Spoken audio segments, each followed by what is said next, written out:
Bonjour, aujourd'hui nous allons parler d'un sujet qui nous touche tous, l'engagement. Plus précisément, comment rester engagé tout en apprenant à ne pas se culpabiliser lorsque nous n'arrivons pas à tenir notre promesse et quelles en sont les conséquences. L'engagement, c'est une décision que nous prenons envers nous-mêmes ou envers les autres. Cela peut être un objectif professionnel, un défi, une promesse de venir à un rendez-vous chez un ami, une activité. Nous avons tous des engagements et bien souvent, nous les tenons. Mais il y a des moments où, malgré notre meilleure intention, nous échouons. Et c'est là que le piège de la culpabilité peut s'installer. Pourquoi se culpabilise-t-on ?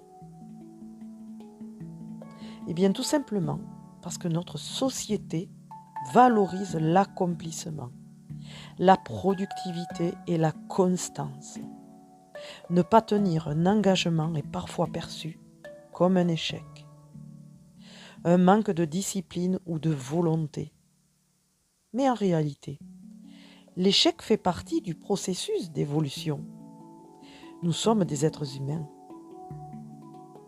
Et cela signifie que nous sommes imparfaits, que notre vie est faite de hauts et de bas, de priorités qui changent. Alors que faire lorsque nous n'arrivons pas à honorer un engagement ? Premièrement, lâcher la culpabilité. Se culpabiliser ne sert à rien, sinon à nous enfermer dans un cercle de frustration. Prenez un moment pour réfléchir aux raisons pour lesquelles vous n'avez pas pu tenir cet engagement. Était-il réaliste ? Étiez-vous dans les bonnes conditions physiques et mentales pour le respecter ? Parfois, il est essentiel de réévaluer nos attentes envers nous-mêmes.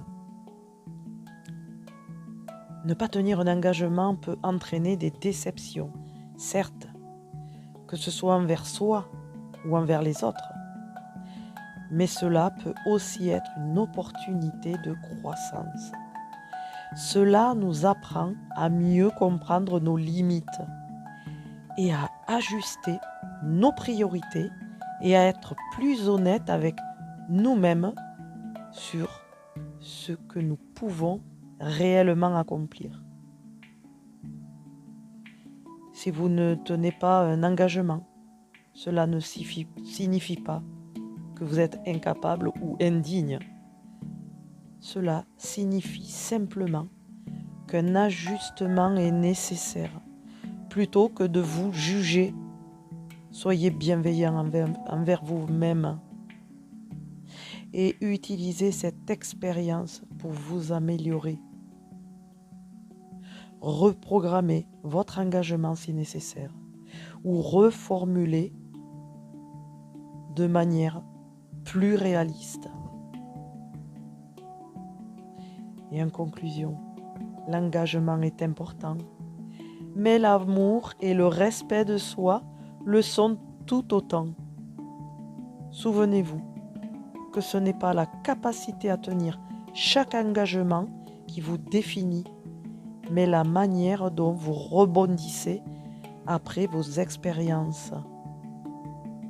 La bienveillance envers soi-même est la clé pour avancer de façon saine et durable. À bientôt